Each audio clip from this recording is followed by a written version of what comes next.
Hey everyone, it's Will Curran from Endless Entertainment Laura Lopez with SocialTables. and we're back for another exciting episode of Hashtag Event Icons. This week we're broadcasting live from most amazing marketing conference you could ever go to, Inbound, HubSpot's marketing conference. So we are broadcasting live for there, and we have an amazing topic, actually quite on the same topic of inbound marketing and a big part of that strategy, and we're talking about podcasts of the events industry. I'm going to take these off right now so you guys can all see my eyes. But before we jump into our guests, I want to take a second and pause. I want you guys all to take out your cell phones and pull up the Twitter app. And I want you to share this with all of your friends on Twitter right now, event-icons.com, using hashtag EventIcons. All throughout the show, our amazing live tweeter, Alex Plaxon, is going to be live tweeting the entire show. You want to join him in sending your tweets and your questions on Twitter throughout the entire show and sharing this with everyone, because the bigger the audience we get in today, the more amazing the show is going to happen. I promise you. So, along with that as well, this is not your typical, webinar or podcast where we're going to be just interviewing one-on-one with people, but instead we have multiple guests and also the chance that we're doing this 100% live, so much that there's no editing or anything involved, that we are, which is sometimes very scary. But when we are going through our guests, you actually get the chance to ask them questions. So just hop on Twitter using hashtag EventIcons. Or if you're watching the GoToWebinar live right now, over in the chat panel or the questions panel, you can actually enter in all of your questions for the guests there, and we're going to answer them live for you right now. So that's what this show is all about, your chance to ask the events industry icons your question. So we're going to jump right on in. So I have to introduce these guys because they're just fantastic. These are some of my closest friends in the events industry. We'll start off Mr. John Federico. John is known on Twitter as GadgetBoy. Is that correct? I'm GadgetBoy, yes. And your specialty, is all about EventTech. That's right? Yes. I'm the CEO and co-founder of Event Hero, and I produce the EventTech podcast. So John's really fantastic at basically putting together amazing podcasts where he's interviewing all the latest event tech. So whether you're at IMEX or some other convention, this guy's met them all and knows what they do, dives deep into their softwares, their physical hardwares, all the really cool event tech that's going on. So if you want to know what's going on in event tech, John's your man right here. So John, thank you so much for being on the show. Thanks for having me. All right. Mr. Brandt Krueger. Brandt is now a third time guest. I think it's three. Three-time guest. And Brandt hosts GatherGeeks. GatherGeeks is an awesome podcast produced by BizBash, and you've also produced quite a bit of other podcasts for the events industry. And Brandt is a badass of podcasting. We were talking tech a little bit ago about, what cool apps you need to be using when podcasting and everything like that. So Brandt is definitely the man when it comes to podcasting for sure. And GatherGeeks is definitely a great resource for getting a lot of really awesome topics together because it is curated by BizBash. You get amazing guests, literally day in, day out, and everything like that. Do you think I kind of hit it on a good? That pretty much sums it up. Sums it up? Yeah, I mean, it's just the topics vary. It's really, really awesome. So definitely check out GatherGeeks, and thank you, Brandt, for joining us today. It's my pleasure. All right, awesome. Now, one of my favorite friends, my very tall fellow, Mike McAllen. Very tall fellow, nice. Tall fellow, Mike McAllen. Mike is a host of Meetings podcast, Meeting Podcast News, and Mike actually interviewed me on his podcast, and that's how we got formally introduced, and we clicked very well because we were formerly AV guys. I guess I'm still an AV guy, formerly AV guy. Recovering AV guy, I should say. And Mike is fantastic. Meetings Podcast is a great podcast if you want to know what's going on in the events industry because you publish it daily now. Is that right? Yeah, it's daily. Daily. So if you want to know what articles are coming out, what's going on in the news today, all you have to do is subscribe to Mike's podcast, and it's short too. It's like 15 minutes long. It's really short. It's 5 to 10 minutes, Will. 5 to 10 minutes, even shorter. So I mean, it's great for listening on the road over to work and getting all the articles really quick, and you don't have to read the articles, which is for an AD person like me, it's just absolutely amazing. So yeah, thank you, Mike, for joining us today. Thank you, Will, for having me today. Thank you. And last but not least, now a newcomer to the Event Icon show. We are so excited. His first show ever, Graham Wheeler. Graham is the host of the Social Tables podcast. And so, as you guys know, Laura is an amazing person over at Social Tables. So we had to get the Social Table podcast on here. And these guys are doing really in-depth interviews. And so they're good. They're amazing. So I like to say, because I was on the first episode, so I like to say, like, that's the best episode. Okay. Okay. But no, they're all really, really Had to go good, really in-depth interviews with, icons of the events industry, new technologies, venues, and then sometimes you guys do multiple people guests where you're focusing on like different topics, like things like the layouts and diagrams and things like that. You guys are doing for Social Tables. Is that right? Oh yeah, all that. You really covered the big scope of it, actually. And having been on the first episode, I'm going to assume you've listened to more than just your episode for your on Turn of Events podcast. So yes, very, yes, that's right. The Turn of Events podcast. I'm sorry about that. Yeah, absolutely awesome podcast. And one of the great things too, you guys started up your podcast about less than a year ago, right?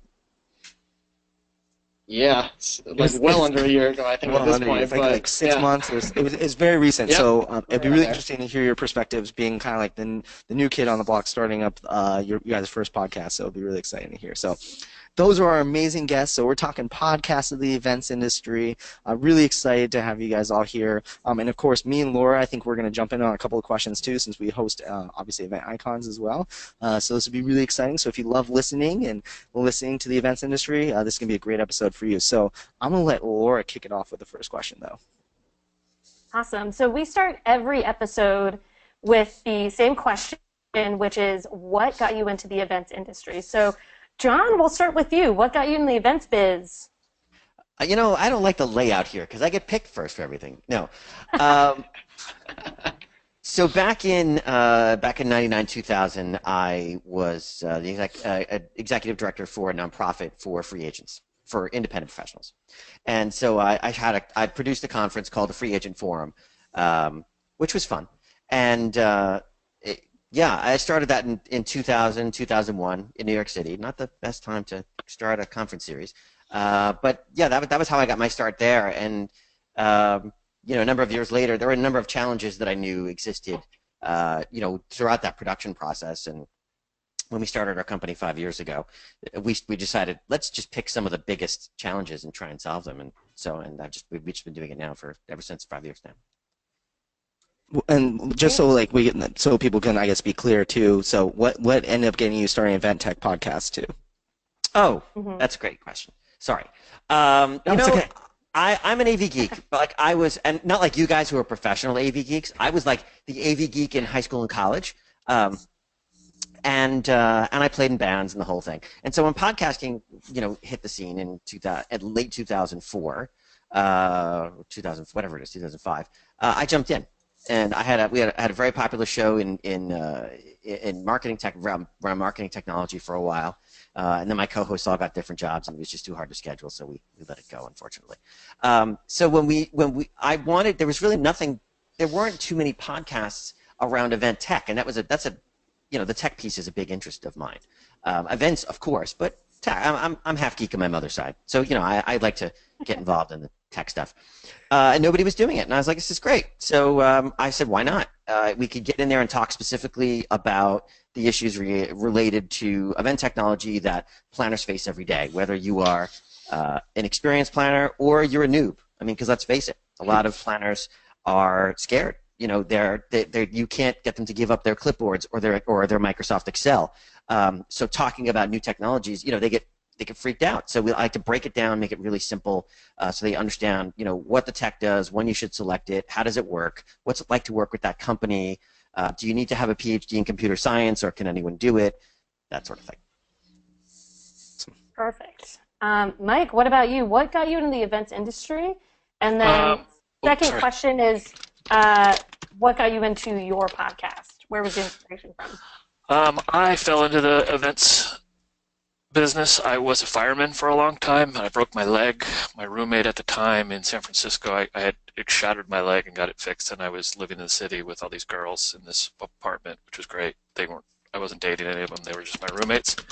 And I had broken my leg. I got it fixed. I was there. My roommate said, "Do you have a passport?"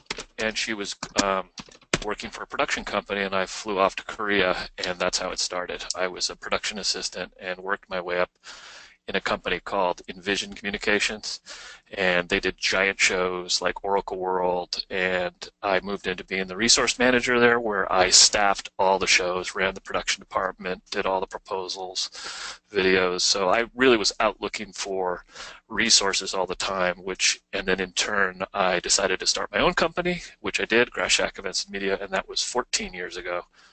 So I think I started in like 2006 or something. A long time ago, before most 10 of you years were ago, born. congrats. Yeah. No, longer than that. Did I say 2006? Yeah, 10 years ago. No, but it was way longer than that.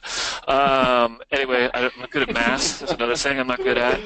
So the podcast was started 8 years ago, and it was just to meet people. I did it for it was the blog on the Grashak Events and Media site, and it was just to meet people. So if I wanted to meet one of you guys, Brandt Krueger, I just, instead of doing a cold call, I would call you up and say, "I'd like to interview you on the show."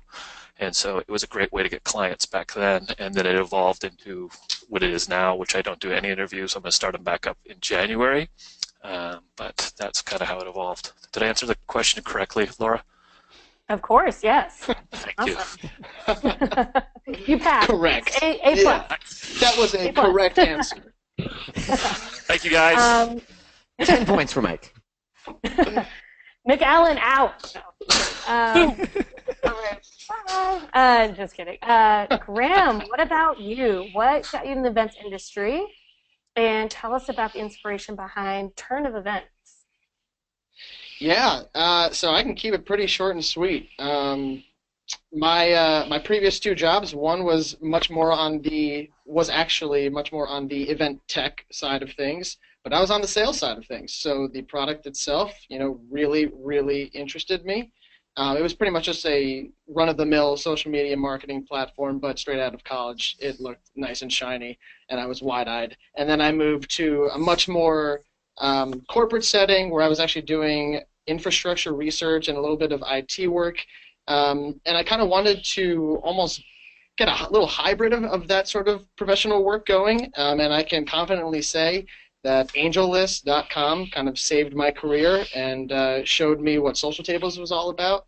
And if you've never been to a party, then and you want to compare it to anything else, you've never been to a SocialTables interview process, because it is the greatest thing on earth.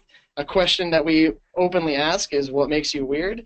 And as soon as I heard that, I knew that I kind of wanted to work at SocialTables and also be a part of the hospitality industry. So a lot of little baby steps that got me here. And as far as Turn of Events and the SocialTables podcast goes, it just seemed like an easy way, simple production, to kind of get our word out and get the SocialTables brand out the door in a new medium that we had never really tackled before. It didn't cost us any money outside of a mic that we still use for off and on projects to this day. It's just a great way to connect, and in this industry, it's all about that networking. So, yeah, that's what I got. Was that a correct? I want to make sure correct as well. I think so. Do we have a streak going? Okay. But Graham, you still haven't. But now you have to tell us what makes you weird. Oh boy. Oh yeah. I'm going to give you the same answer I gave in my interview. I have seen every episode of Gilmore Girls. Okay. That's weird. You heard it here first. And I was like, That's definitely weird. I was like, oh man, I kind of like Gilmore Girls, and now I'm like a Gilmore Girls champion. Like, if you try. So you're excited for the redo, like the redo. Very much so. Yeah, unabashedly so. So that's what makes me weird. Yeah. Awesome. Good answer. All right. Last but not least, Brandt, what got you in the events industry, and what was the inspiration behind GatherGeeks? Well, the last time I answered this question was probably on the SocialTables podcast, and I gave about a half an hour answer as far as how I got into the industry. So if you want the detailed version of how I got into the industry, go back and listen to that episode. So I'll give you the shorter version on this. I went back and listened to it later. I was like, oh man, was I rambling? And now I'm doing it again. Too much. Yeah. So basically, I got out of school with a degree in technical theater, so lights, sound, building sets, and things like that, and worked for a little while for a rental lighting house. So we sold lights, and so I got to play with some of the very first moving lights that were out there, and program those on big hunky consoles. And shortly after I left there, I hooked up with this old hippie rock and roll guy, who was a good chunk of his events were corporate events, and so he was being hired by a production company out of Minneapolis, and basically on one of the events that he first allowed me to go out on my own, I went out for beers with the owners of that production company, and I wound up getting hired by them the next week. So started working for a production company there, did that for about 18 years, and just about two and a half years ago went out on my own and started my own company doing event technology consulting. Awesome. And on the podcast, I got into podcasts probably 9 years ago at this point, and just my oldest daughter had just been born, and I found it a really easy way to stay up on news, technology news, and things like that, and just really loved the format, fell in love with the format. I still listen to a lot of podcasts, probably 15 or 16 a week. On 1.5 to 2 speed, depending on the podcast and how fast they talk in it. And so I just absolutely loved the format, and so I really wanted to, for a long time, do an event industry podcast. And the opportunity finally came up about 2 years ago as well, where we did the first one I was on, which was Event Alley with Lindsay Rosenthal and Tahira and Dean. All of those still exist. It was a weekly video podcast. They are still out on YouTube. Crazy. I actually saved the URL, so it's eventalley.com. We'll forward you to the YouTube channel because there's a lot of good interviews in there. It was a year's worth of weekly interviews that we did with the event industry, and then after that, kind of petered out. I started to work on the GatherGeeks podcast with BizBash and CEO David Adler over there, and my co-host Audrey Gallion, and we've had a great time doing that one now for about a year and a half, and. Kind of similar reasons to a lot of the ones that have been given. It gives me an opportunity to meet more and more wonderful people in this industry every single year. There's so many people out there that I've met and so many people out there that I haven't met that are doing fantastic things in this industry. So I just eat it up. I love it. Awesome. So I think the one interesting thing that you guys kind of all came up with, well, I guess I should ask that question to Laura, and then I'll ask my question, I think. So Laura, how'd you get involved? Because I don't think anyone's ever mentioned, we've talked about this on the show. What got you involved with EventIcons and podcasting? So the way that I got into EventIcons was that I was a guest. I think I was a 2-time guest. Originally I can't even remember the first time I was on, but I had so much fun, and Will was going out of town and asked me to be the guest. The jungle in Panama. I was in the Panama jungle. That's why I couldn't get the podcast. In Panama. I think the Wi-Fi was a little spotty.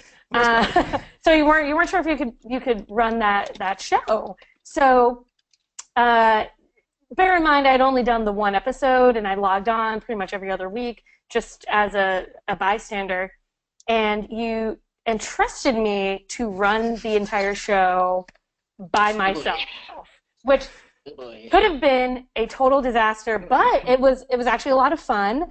The 2 folks who were on the show with me, we talked about content and marketing and events.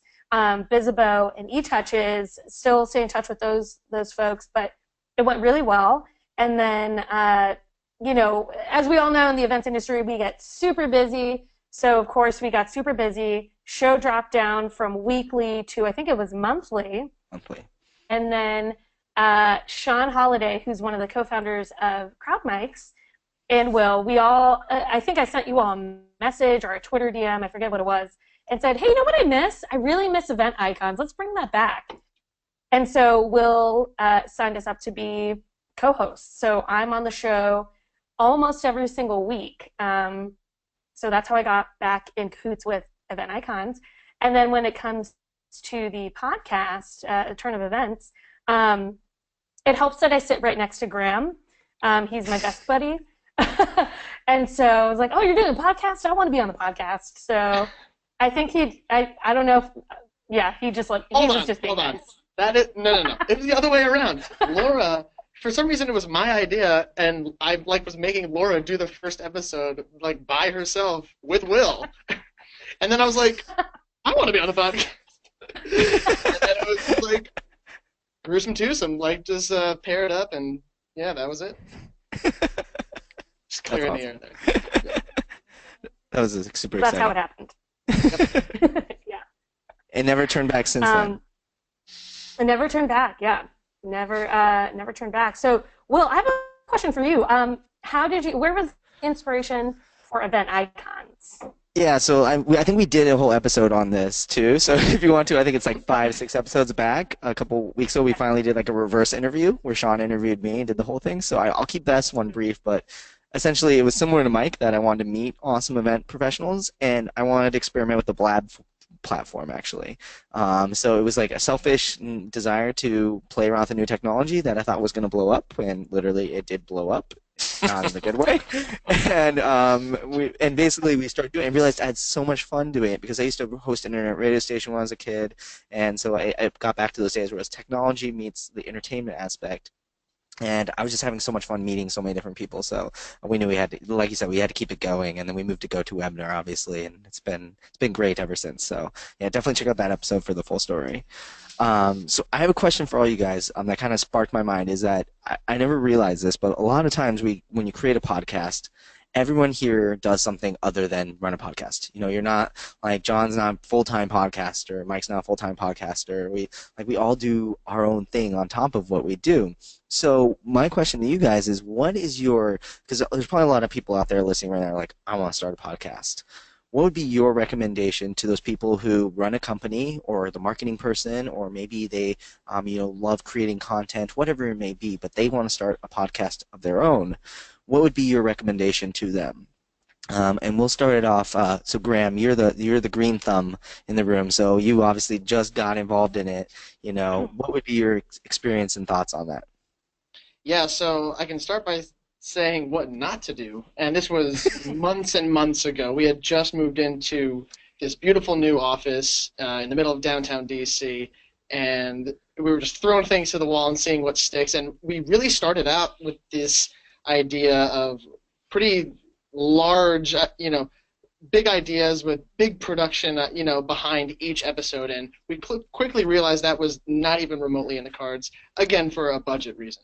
And then a time reason. Like you said, we have different jobs, but the key to our success in the long run was Laura and I, we would always just stress simplicity. And if you can find a pocket of time in which you can dedicate an hour or two a week to something like getting a podcast off the ground, and you have a limited budget to a degree, it literally will not happen if you don't keep it simple. So whether that be just developing a show structure that doesn't ask too much of you, developing an editing framework that doesn't make you have to get crazy educated and just get into a wormhole of what you could do outside of GarageBand, really. I just was always a big fan of keeping it simple, keeping the conversation light, keeping it lively, keeping it humorous, so that when you do it week after week after week, it never becomes a chore. It's always fun. It's always different. That would be my big 1-2. Awesome. I love how you offered the anti-advice too of what not to do as well. And I think we've seen that on our end too. The more when it gets really complex, that's when crazy things start to happen too. We were talking Absolutely. about maybe sneak peek, maybe adding some theme music to EventIcons, and maybe we'll take your advice and keep it simple. Mike, what about you? What would be your suggestion for someone looking to start up a podcast? I think kind of having a clear vision of what they want to do. It is a time suck. It's kind of, and that's a good thing too, because it can be fun. It can be very creative. I've kind of tried to vary mine like crazy over the years. I think having kind of, what do they call it? A content calendar of what you're going to try and do that. Also, if you can batch things, it's fantastic if you can do more than one interview, because you know how that gets if you're doing a weekly show and you got to do another one. and you want to go on vacation or something, you got to start thinking about your calendar. I think that's kind of and don't worry about the tech part of it, I don't think, really. I mean, I think that can be overcome pretty quickly. That's pretty much it, I think. Awesome, fantastic. Brandt, what about you? What would be your feedback? I think most people that are getting into it from a place of passion, right? They're passionate about the topic, but then there are these secondary motives of marketing, whether it's marketing an event or marketing your company or maybe marketing yourself because you want to, it's your podcast and you want to get sponsorship and actually make money and become a podcaster in giant air quotes and make money doing it. So there's those kind of secondary reasons, but you're always starting with that passionate thing. And so what unfortunately happens for a lot of people is they'll bang out the list like that Mike was talking about, the list of all the episodes they want to do, and they'll burn through the first 15 episodes of fantastic content that they've always wanted to do in the first 15 episodes. So what I've recommended to a couple people that have come to me and said I'm thinking about doing a podcast is do that list, and then you've got kind of your first tier and your second tier topics and your third tier topics of like that's maybe not my favorite idea, but I need more ideas, and then jumble them up so that you're doing one of your favorite episodes you ever wanted to do of all time, and then one of the ones that you're less excited about, and then keep some of those really exciting topics in reserve. So that if you ever bump up against a month or a week where somebody bails or you're really just not feeling it because you're busy and you just got back from a conference and you took the red eye last night and you just don't want to do it, do then one of those topics that you've always really wanted to do. And that'll help kind of keep the spice in your podcast relationship. I love it. I mean, that definitely happened with EventIcons. I mean, like, we were just like, we want to get everyone in because it's like all about getting in front of the iconic people. You just name off all the people, you do Twitter search and it's all the people we wanted to meet, all you guys, right? And then you get to the point where you're like, oh, we exhausted the whole list. So yeah, like, we wish we had thought of very far in advance about, man, we're going to have to do 52 episodes of this a year. And we're coming close to the 1-year anniversary of the show. Like, what are we going to do when we hit 52? How are we going to produce another 52 as well? So I love that advice. All right, John, last but not least, what's your feedback? Oh, goodness. Keep it simple. All right, so when we did our first show, it was panel style. That was a problem right away. Everyone was in my home studio. So we basically just cracked open a bottle of wine or 2 or 3 and did the show. I was so in the weeds that I was multi-track recording every microphone and editing everything. It got crazy. And the reality is, comes a point where your audio quality is good enough. Make sure you find that level because nobody wants to listen to junk audio because there has to be a balance between content and recording quality. And then just keep it simple, just like Graham said. I'm at the point now where we do. I record the show using Zoom, so I record video and audio. I'll edit my video file, and then rather than edit the audio file, I just strip out the audio file, and boom, now I've got an audio file, and I've just completed basically two files in one step. Just one example. So anything you do to keep it simple, especially if you go back to your original question, which is if you do other things, this isn't your thing, and you have to maximize your time. Definitely figure out how to have very simple workflows. Well, ideally you could hire someone to do that, but I'm a nerd like that, and I like to do my own, so I don't hire people. But with that said, if you have a show that runs that has guests, get someone to do scheduling. I have a VA I work with, and she does all of my scheduling, which is awesome when I go to conferences. We were just at IMEX, and she was just setting them up for me, and I was just meeting people and pulling out microphones and recording. If you can get someone to do that, that's really helpful. Awesome. I love that feedback. Yeah, I think Tara's like our schedule master. We meet every week to talk about what's coming up and everything like that. And Tara's the one who's like, okay, I'll go get that person. Okay, I'll make sure they're here. What's going on this week? We have a gap here or so. I definitely agree with that advice. Awesome. So I have kind of pile on. Oh, go ahead. I just wanted to pile on a little bit, which it might even fade into where you're wanting to go next, but because one or all of us kind of touched on keeping it simple to start with, and not necessarily worrying as much about the production quality and things like that. I think when you're ready to go to that next step, and start slowly investing in equipment and things like that, the number one thing that I then usually go for is the microphone, so that you do start to get that nicer audio quality, because we're more forgiving of things like picture quality and things like that. But when it's difficult to hear and understand, and especially those of us that are on 1.5 speed or 2 speed, it gets difficult sometimes if it's a really echoey room or something like that. It's like, oh man, I got to slow it down and listen to it. So I would say that when you're ready to take that next step and you're ready to start slowly investing in equipment as budgets and time allows, I think the first thing you start going into then is audio quality. Awesome. And just to kind of note here, John and Brandt, you guys have a sick setup. You have your little filter, your mic. Can you just tell or share with our guests today what kind of equipment do you have, and maybe a suggestion? And actually, maybe that might be a good question for Graham, actually. And Graham, and Mike, I'm sure you probably have a really amazing setup as well. But what are you using, and what is recommended for a beginner podcaster? I would say forget about what I'm using. Don't even think about what I'm using. Yep. It's not what I would. But this is, I guess, a similar version of what Will has. This is an Audio-Technica AT2005 USB. Anyway, whatever, you can find one. It's one of the best-selling ones ever. You can plug a microphone into the bottom. I'm sorry, headphones into the bottom, so you can monitor what's going on. You can plug it in. It works as a USB mic, so you plug it right into your machine. And if you ever need to step up your game and use it with a mixer, it also has an XLR connector, which is it's a microphone connector. That's all it is for. I think this costs now, it's probably $50. It's great. Yeah, I mean, if you want to do anything, get one of these and a decent set of headphones, and you're ready to go. And you can use multiple USB mics now if you have a Mac. I don't know about a PC.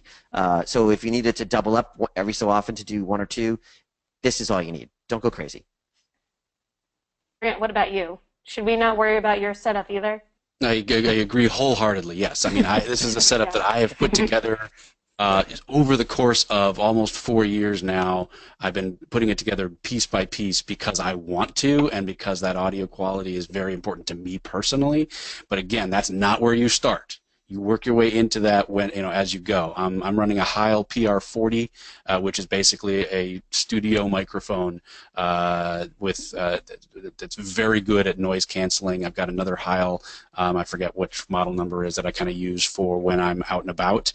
And it's amazing how much those microphones will cancel out like a noisy show floor or something along those lines. Will, you got to use one of them when you broadcasted live from IMAX, and you could not hear that show floor. And actually, the one that you've got too, so I want to get to yours as well, Will, has a really good noise canceling. So when you're in those noisier environments, it's not picking it up. And then I run mine. It's a regular microphone. It's not a USB microphone because it's a standard broadcast microphone. It goes into. I've just got a Behringer USB mixer that goes via USB into my Mac. I want to jump in because I'm the AV guy. I'm like super nerdy about this stuff. Yeah, this is what John recommended. The ATR. It's like the ATR 2100. That's this one. Yeah, it's like the #1 selling mic on Amazon, and this is what I used on the show floor with your mic. And like right now, there's a couple people. Like I'm lucky enough to be in a quiet room at the convention, but I was prepared to be in the hallway or be near a show floor, and I wouldn't have had a problem with it. So I think having like a good specifically like a cardioid microphone, it's called, I believe, or dynamic microphone. I always forget. I'm a horrible AV guy. Having one, and I listen to like recordings of it. It just makes all the difference. I had the Blue Yeti before that. I just got Heil PR40 as well, and I had the Blue Yeti, and that worked out really, really well. But one of the issues it had is it just picked up a lot of ambient noise in my home office which, obviously, like when I have construction, things like that aren't the best. So definitely, this thing is my travel mic. So when I'm on shows and things like that, I bring this with me now. And for those that aren't watching, Will's in a pretty good size meeting room, ballroom, in a convention center, and normally that would be very, very echoey on a lot of mics. So you would just kind of get that echoey room noise. Sorry, John. No, I would just say that if there's any of the geek stuff you need to take away from this, dynamic microphone, not condenser mic, right? Okay. Dynamic, not condenser. Condenser is designed to pick up ambient sound, whereas dynamic mics like this one are designed to have to work based on proximity. So and you could use them on conference, on exhibit hall floors. So just if there's any geek thing you want to take away, it's dynamic, not condenser. So I'm glad you guys answered the question about the. Oh, go ahead. Sorry. I was just gonna say, just consistent theme. I think what you're hearing is like, to tie into the earlier question, is like, understand that there's going to be somewhat of a sunk cost in early podcasting. It sounds like mic across the board. Like that is just the initial investment. You can kind of get by the rest of the way. That's all I gotta say. Boom! He drops the mic. No pun intended. Major pun intended. Major. Yeah. Awesome. I'm glad you guys mentioned the trade show thing, by the way, because that was one of my questions. Is a lot of people who are probably tuning in, maybe they have an event and they want to have a podcast to promote the event. Maybe they want to record people at the events. Do you guys have any recommendations? I guess, Mike, because you obviously come from an AV background as well. What would you recommend for if someone maybe wanted to record some of their sessions, like the general sessions, some breakout rooms? How would someone do that? Should they just stick a laptop in the corner? What are your recommendations? Well, first I wanted to talk about my own mics, Will, before we got into that, because no one asked me, which I think is very rude, and I'm not sure why I was eliminated from that. I am not an AV guy. I own a production company. I've always been in the creative aspect of it. Yeah. The audiovisual stuff has never been my interest at all, though I know a little bit to be dangerous. I have an Audio-Technica Eliminator 7000, which is an awesome microphone. I don't know if you guys have heard about it. No. Have you? No, that's not true. I don't have that. I have one of these. I have this really expensive microphone. I have a little recording studio next to me, and I use it. I've used it forever, and it's really great. But I've used this also, and to my untrained ear, I can't really tell the difference, and that's me because maybe my hearing's bad or whatever. But and one thing I wanted to tell you too, there's a podcast called the Podcast Engineering School by Chris Curran. And you guys can go check that out too. I think like spelled like Curran, like my name. Yes. Oh. Wow. Yeah. Chris Curran, and he's a great guy, but he has a whole show about this. Like if you want to really nerd out on finding out about this stuff, that's what he does. He goes to podcasters and talks to them about. Have you been on that show, John? I haven't actually. You know Chris Curran though, don't you? Yeah. Oh. Anyway, okay. On site, there's all kinds of recorders that you can plug in. I usually just get a line into the soundboard. Is that the question? That's what I do, to get sessions, to get the audio. I wanted to say that I've had this little Adderall, I think it's a R9. I've had this since I started doing this, and it works fantastic for me. But I kind of like the sounds of people around when I'm interviewing people at a conference. I know and again, I'm not a giant nerdo guy, but this AV nerdo guy, but this thing is fantastic. I don't think they make them anymore though, so it's probably not a good. Awesome. Cool. It's like an Adderall recorder, essentially. Yeah. Little recorder. It's fantastic, though. Awesome. Hey, everybody who is still logged on. Thanks for staying logged on today's show. So this show is all about you. So if you have a question for our panel, don't be shy. Feel free to ask. I don't know which side it'll be on for you, but use the questions panel and ask your deep, dark, burning questions you have about podcasts to our panel. I trust that they can answer them. So be sure to do that. So my next question, and this is probably good for anybody who's not as familiar with wait, we have a question from the audience. So for those who don't know, Alex is actually at Inbound with me, hence why he's here. This isn't a hologram. So Alex is the one in charge of all of our live tweeting, and I think you have a question from the live tweeting audience? Yeah, but it's my question. How did you all come up with the names of your podcasts? Ooh, that's a good question. let's go. Let's start off with Mr. Mike. My podcast is about meetings, so we called it the Meetings Podcast. Love it. I don't follow. I don't get it. Yeah. Yeah. Well, I Keep can it talk to simple. you later about it. Okay. Graham, what about you? Yeah, so we have a coworker in the office actually. So if Laura sits right next to me, Laura sits right across from this gentleman, David Budimir, and he's been known for creating these meetings called headstorms lately, where, much like I've said before, normally for like blog headlines or something, you just throw stuff at the wall and see what sticks, and we just laugh a lot. But in this case, we were just brainstorming ideas. This is again months and months ago, and he actually, I think, Laura, tell me if I'm wrong, I think he came up with Turn of Events, and I just remember we had a little Google Doc. Was it you? It was actually me. Yeah. Because I literally Googled, we were trying to find something that had the word social and tables in it, but that wasn't the Social Tables podcast. Right. And so right, all of the right. table idioms were just awful. They were bad. And Not so, good. yeah, social and tables. But we looked up idioms for events, but they were also not very good, but we thought we're like, Also bad. Turn of events, which sometimes denotes something bad, but it can also denote like something exciting is going to happen, like in an exciting turn of events. We were hoping for the latter. Exciting, not like bad. Yeah. I like it. That's awesome. What about you, John? SEO. It's all about SEO. You can spend. I mean, GatherGeeks, like I love because it's clever, and I'm a recovering brand development guy, and so I love that. But GatherGeeks, like, what does that mean? And so even though I love it because I know what it is, you have to build a brand around that. And so for me, it was just all about the SEO.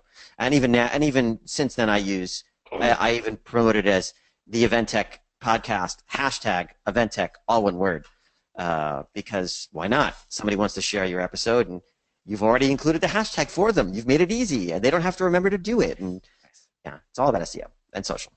Why are you attacking Brandt about this? No, I'm not attacking Brandt. I love GatherGeeks, but Brandt, I know. Look at him. But Brandt and David, they have the platform to build that brand. Not everyone can, starting out. That's true. That's very true. Good recovery on that one. Yeah. No, it's true. Well, you know what? I guess that should have been obvious, but because we're all a bunch of smart people here, but I should have said that. When you've got a platform like BizBash, right? You can build a brand like that. If you're just little old guy like me, sitting in his home office, building a brand is a lot harder. So you go with what works in terms of search and social. Awesome. And Brandt, do you know how they came up with GatherGeeks? Was that before you joined the team? It was Brandt's idea. No, actually, what's funny is that I had absolutely nothing to do with the naming of either of the two shows that I've been on. So I think David Adler came up with the name, and they did really build it as kind of its own entity and its own brand. So it's the full name of it is GatherGeeks, a podcast by BizBash. So I think they're definitely looking at it from a branding standpoint. But to John's point, I did name my company Event Technology Consulting because that's what I do. Very straightforward. Smart. It wasn't some kind of Spartech or something along those lines. I wanted to name it what it was. Was surprised that the domain name was still available. Spartech. Spartech. I'm Those looking for tech companies are Spartech.com right now. Yeah. Yeah. Wait, is that domain available? I don't think I've ever answered this question for EventIcons. So we came with EventIcons because we wanted to interview icons of the events industry. But the reason why we say #EventIcons as a show is similar to John. We wanted to make it so everyone knew what the hashtag was, knew how to share it, and I'm a big proponent when people name their events that they should use the hashtag like everywhere, because everyone will ask the question, what hashtag do we use? So might as well just include it in the name, call it #EventIcons. So yeah. Perfect. It's spelled so HASHTAG. I'm ready. Got it. Got it. All right, so this next question for all of the event profs who are logged on right now, watching today's show, why should they even listen to podcasts, especially those in the events industry? Why is it a useful medium to them? Why is it unique aside from reading a blog or consuming any other content in our industry? Let's start with Brandt. I think it's a very unique medium because you can do it while you're doing other things. And you can't do that with a book, and you can't do that with a blog, and you can't do that with so many other ways of consuming information. And that's again why I got into podcasts, was because I had to hold a baby in my hands and be quiet, and bounce up and down, and I was still able to consume, and so I've become almost entirely an audio consumer of information. So I listen to Audible for my books, and I get almost all of my news on technology and a lot of the world through podcasts. So I think that's what makes it unique, is that it's something you can do while you're driving to work, on your lunch hour, while you're doing something else, kind of like the radio used to be for a long time in people's houses before TV kind of overtook it. The radio was just always on, and you weren't necessarily listening 100% because you were doing other things, but you took out of it what you took out of it. Awesome. Graham, why do you think event planners and professionals should listen to your podcast? Yeah, I mean, it's podcasts in general. Or just in general. Yeah. Well, I just think it's, I know that I'm like hardwired. I've been hardwired as a kid to watch television, right? There's something about it, the Saturday morning cartoons, what have you. And when I was introduced to podcasts, it kind of triggered that again in me, but as kind of like a younger working adult. And it's just storytelling. It's, it's human to like want to listen to other people's stories, whether they be humorous, satirical, based on facts, news, as Brandt was saying. Obviously, mobile is the given. It's obviously out there for you whenever and wherever. But it's just a human medium. It's just storytelling for your ears. Is how I view it. Mike, what about you?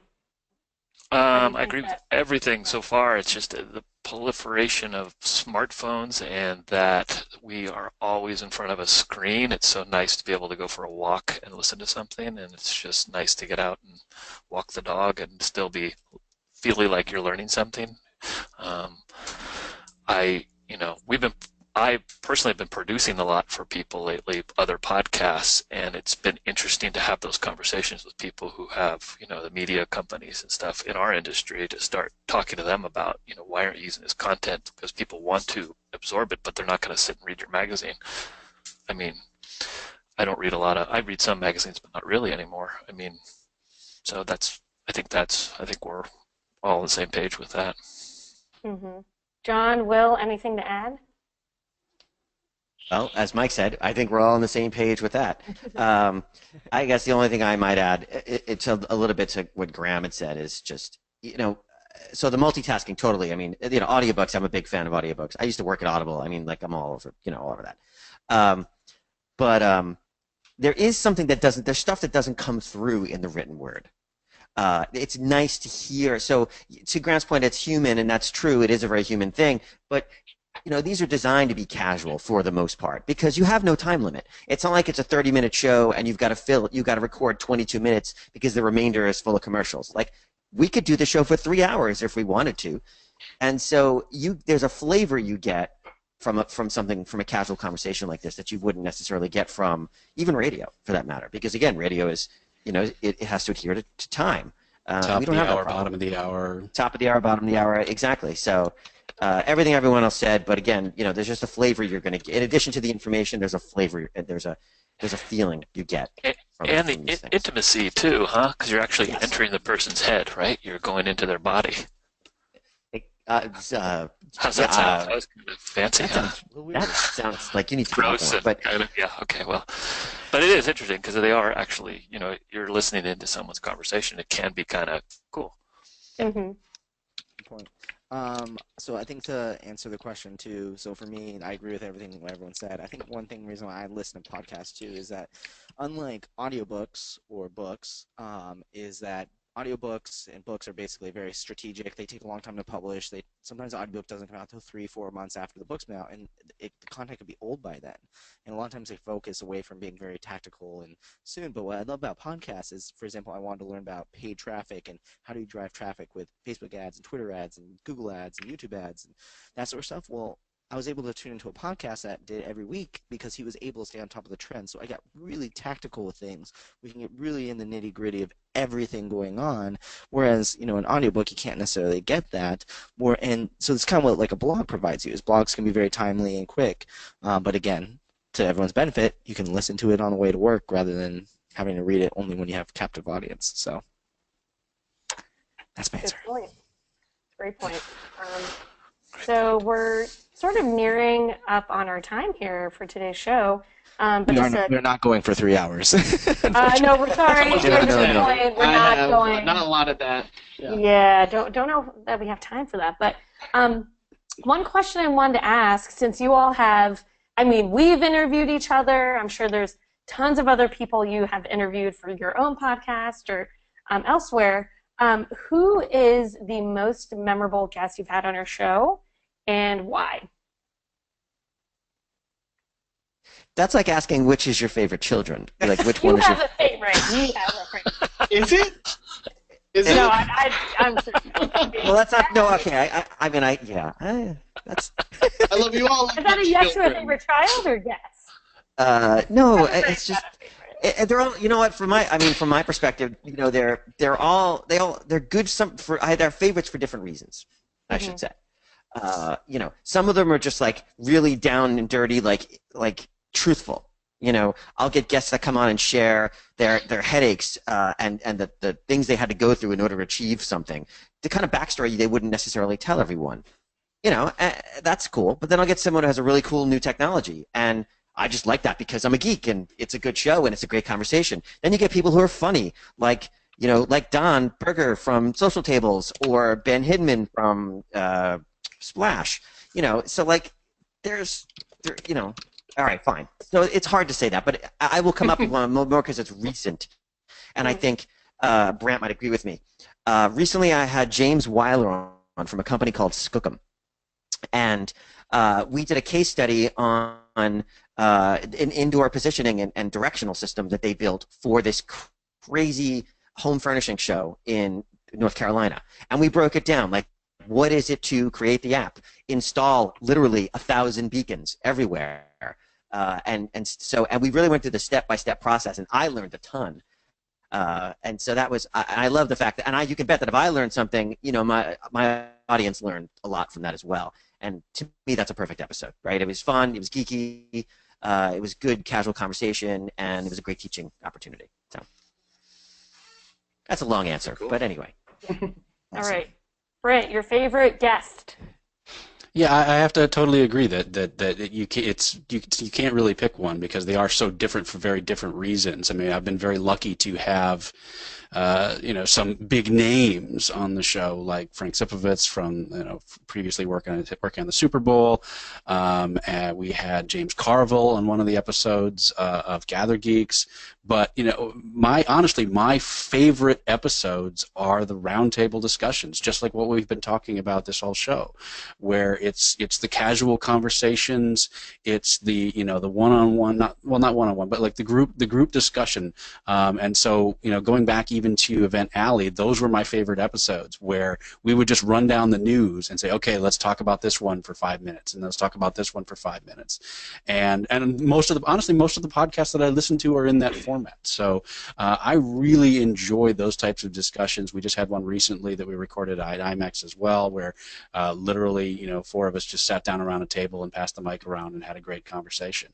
So those are the episodes that I remember the most. The fun, the laughing, and we had some great discussions when pot first was legalized in Colorado, and started to just thinking about how that was going to affect our events, and that you're going to have to significantly increase your catering budgets with burritos and have a lot more snack breaks, and here we and it still makes me laugh now. Just thinking about it. So those conversations, those casual roundtables are definitely what I love the most. Yeah, I completely agree. I think what worked best for us and our favorite episodes, if I can agree with Brandon, was when we would have the opportunity to have people in the office, it always just seemed better. I think we really started out the gate and we were doing all sorts of video chatting, live, anything that, we had to stream a lot of our conversations, and while they were great, if anybody, and I'm sure we all know at this point, when you're face to face with someone, that's when you get those like organic moments, those when you capture that 30 seconds that you're like, okay, this is lightning in a bottle right now. So Laura and I were fortunate enough. I know this was definitely my favorite episode, maybe not even favorite episode, but best experience was being face to face with a woman who worked events at the Fillmore in Silver Spring, Maryland. We did a live walk around. She brought us underneath the stage and everything, and we were capturing those minutes of lightning in a bottle, and at the same time, just getting to see a really cool venue, which Social Tables is all about. So. And they host a lot of concerts, so it's sort of like going backstage at your favorite, the biggest venue in your town or city. Yeah. That's cool. A blast. Mhm. Mike, do you have a favorite? Yeah, I had one that was, well, first I wanted to say that my parents, I know they always thought I was their favorite child, always. But my favorite podcast, I could go through, I've done a ton of them, but there was one that stood out, this guy named Bruce Couch. I interviewed him, and he's from a company called Bodie Group, and they do design and stuff, and they work on all the big stuff here in the Bay Area. But he had his brother died, and he had revamped his whole company, and it was really powerful to hear him how he fired a bunch of clients because they were, we've all had bad clients. They were just really crappy clients, and he just fired them and said, you either work the way we work or we don't work with you, which as a business owner, it's very hard to think about, always firing somebody because you got to make payroll, you got to do all the stuff you got to do. But the podcast that I talked to him with, and he is unfiltered dude, so it was really kind of caught me by surprise when he started sharing all this stuff. But something happened in his life, and then he made changes, and now he has this great company, and he's happy. So that was my favorite one off the top of my head. And there's a lot of ones that I really enjoyed, but that was the one. Can I answer this question? Of course. Okay, so this is episode 34, 35, so we've had 35 shows, and I think one of the interesting things, we don't really do one-on-ones very often, just because we love this Brady Bunch style. So it's definitely been, everything's been focused on topic, but I will say I think the most fun I've had on episode, and it's going to come like no surprise, is the IMEX episode we did 3 weeks ago, whatever it was. We had all you guys just literally just walk up, we'd hand you the mic, and we'd start talking. I had no questions prepared at all. I had no idea what we were going to talk about, and you guys had 15 minutes, and it led to some of the greatest conversations, and then I laughed so hard when Mike was on, and it was just so much fun, paired with how are we going to do this live with people walking by, and Sean was grabbing guests, and people were watching live. It was so much fun. So I think that from a technical perspective, a performance perspective, and then just the guests were amazing. It was just so much fun to get everyone in real quick and do an interview with them. And I think we did 2 hours long too, so it was extra long as well. But those 2 hours seemed went away super fast. Cool. All right, we're nearing the end of the show. Saddest part of the show, but this is the same stage where we ask the same exact question at the end.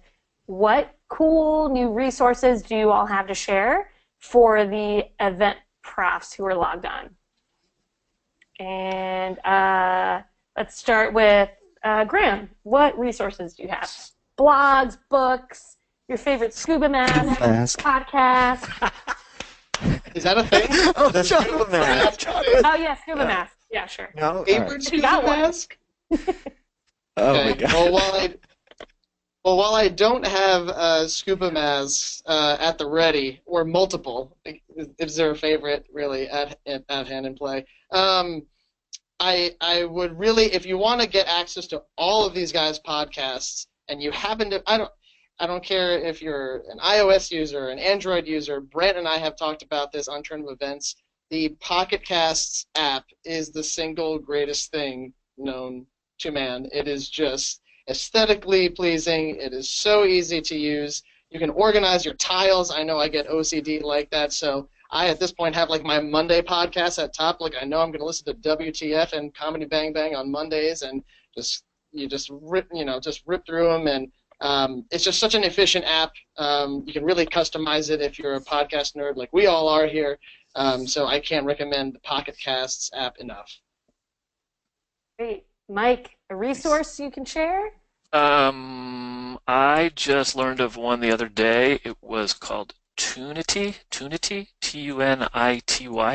and it was a crazy app that you can hear the audio on a TV if it's muted. You just take a picture of it, and it pulls the audio. So let's say you're sitting in we all travel all the time. You're sitting in a bar. You want to watch your football game. This football game, you can go take, it's muted. Have them muted if they will. You can take a picture of it, then put your earphones in. You can listen to it, and it works when you leave. It holds on to the sound. It's a pretty amazing little app. I'm trying to think of other things how you could use it, but can you take a picture of a person and read their mind? I haven't tried that, but maybe you should try that on Peanut. Thinking, You're not a TV, just like. But anyway, it's kind of cool. Like sports game for sports. It's like it's been like I was listening to the Warrior game the other night. Like did it. It's like I walked down the street and it worked. It was wild stuff, wacky and wild. Wacky and wild stuff. All right, Brandt, do you have a resource to share? I definitely want to check that one out. That sounds fascinating. But since he didn't plug it, I would like to plug Mike's PDF on podcasting. Mike's been put together a nice little PDF on kind of if you want to do podcasting for events. And Mike, you'll have to give him the URL, but it's a nice little. If this is something you want to get into, you can go and check it out. And he's got all the resources there and all the things that you need to know if you're going to get into your own podcasting. So, Mike, why don't you take it away from there? Take it away. You want me to read through the PDF? Yeah. Yeah. You know what? That would save us a lot of time. You could just go ahead and read the whole PDF. Just go ahead and do that. I'll listen to it on 2.0 later. So I will share the URL with these guys, and they can put it in the resources on the blog. Because I don't know where it is right now, but I'm sure. I think it's podcasting for events is what it is. .com. Sounds right. Yeah. Sounds right. .com. Okay. John, do you have a favorite resource you can share? Blog, podcast, et al.? Well, this is the podcasting discussion, so yes, there's an app out there called Zencastr. Old school podcasters will think it's magic, only because it solves so many of the challenges that we had early on. Things like trying to use Skype to record or et cetera, et cetera. Anyway, so Zencastr works really well because what it actually does is you connect it to Dropbox. It all runs in a browser. When you press the record button, it records a high-quality audio file from each person that's participating in the discussion, and it saves them out to a Dropbox, and then you can take those high-quality audio files and merge them together in something like GarageBand. So without geeking out too much, why is that a good thing? Right now, we're using GoToWebinar, and we're squeezing all this video and audio, etc., to GoToWebinar. And so there are all these limitations, right? Like my bandwidth could be bad, or someone else's could be bad, or the audio is bad. And GoToWebinar has to deal with all that in order to produce a file. Why Zencastr is so cool is because it produces a high-quality audio file locally. So you're always guaranteed to get good audio. Then you just stitch it all together later. And it's great. It's a great tool. And right now it's free at the moment. So if you want to get started, you can use it for free. And I think they start charging like when you start to have like multiple guests and so on. But if you're just doing like a one-on-one podcast, I don't think there's any cost. So cool, awesome. I love that. I think Brandt told me about that. You told him about that or something. It's so exciting. So I got two cool resources for you guys. So for the podcasters who are out there, I know we said don't go for the expensive, nice equipment when you're starting off, but maybe if you are like using the ATR 2100, you want to go for the nice mic now and get the Heil PR40. I just picked one up. There's a website called Broadcast Supply Web, BSW. They're actually the only people that make a pop filter for the PR40. And if you do a little bit of browsing on our website, they have packages for podcasts. And they actually have some really amazingly priced podcast packages. I don't know how they do this, but normally the PR40 is like $350 just for the mic, and then you have to buy the stand. That's $200, and then the pop filter is $50, and it ends up being like $700, $800. They sell a package that has the sound card, the PR40, the stand, the pop filter, the shock mount, the cable. It's literally a podcasting thing in a box, and it's $600 for a PR40. So it's really, really awesome if you are wanting to upgrade to a really nice mic, which hopefully I'll be using that next week, so you can hear a little bit of what that's like. Really highly recommend Broadcast Supply Web. Really, really awesome.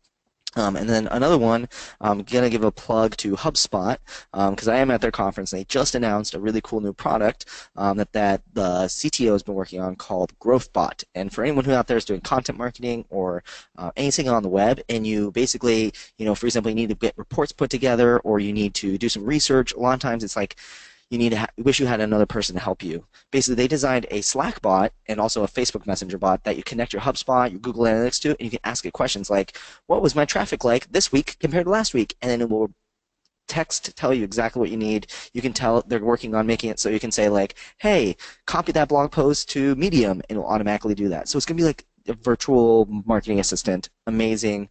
Really cool. It's called GrowthBot. Definitely check it out. It's free right now, so get in while it's cheap. So that's my our digital guy at SocialTables. Shout out David Goodman. We just see Laura and I in the Marcom channel. He's just growth botting all day. So it works. It's really, really cool. Loves it. Yeah. Really cool. Laura, what about you? What would be you have any cool resources you want to share? We never ask you. Oh, because I'm never prepared. I'm doing the asking. The tables have turned. Oh man, you caught me off guard. Oh, here's something. This is a brand new tool we started using for social media scheduling. It's called Edgar, EDGAR. Okay, so Will loves Edgar. Okay, cool.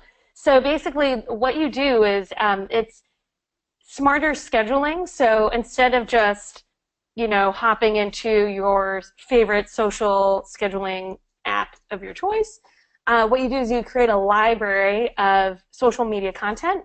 You designate a category. So is this a headline? Is this a humorous post? Is this controversial? Is this a snippet? And then you create your schedule. So say your schedule is, I want to post to Twitter 10 times a day at the bottom of the hour. You tell Edgar, hey, here's my library of posts. Here's the time I want them to go live. And it will fill in those posts for you. So all of them are automated. And then Edgar will only continue to repost the blog posts that get the most engagement. Yeah. So a lot of people out there who use Buffer are like, well, what's this different than Buffer? I call it Buffer, but what it does is a lot of people, when you get to the end of your Buffer just goes, sorry, you're out of Buffer. Edgar pulls from that awesome library, so I think it's great if you're a single marketer and you're all by yourself. So I love Edgar. It's created by oh my gosh, kill me now. She was in my entrepreneurship class, but the girl who made it, I know her. She's Laura Roeder? Laura Roeder, yeah. Thank you. Ah, okay. Yeah, Laura's awesome. So, all right, so we are out of time. We went a little bit over time. I hope you guys don't mind, but I want to give a huge round of applause, and if all the people out in the audience can give a huge round of applause to our amazing guests today. Thank you guys so much for being on the show. And for all you guys that are tuned in right now, I know you guys are eager to rewatch this, catch all those resources, everything like that. If you're watching the recording right now, you're probably already there right now, but we're going to post all of the show resources, all the show links, the Twitter accounts of these guys, and a transcription and the recording. Oh my gosh, it's the best thing ever. Right on our blog, just go to helloendless.com/blog. I posted it over in the chat. Just click on that. And be sure to subscribe because you want to know when these new episodes are coming out. You want to be watching live. It's going to be fantastic. And if you're not watching live right now, you're watching this recording, I feel really bad for you because you just missed out on a ton of fun, a lot of audience live questions. Alex is live tweeting over on Twitter right now. So you definitely want to be catching this live from now on. So catch us next week, Wednesdays at 5 p.m. Eastern, and we will catch you guys back for another episode. So thank you guys all for tuning in, and we'll catch you guys later.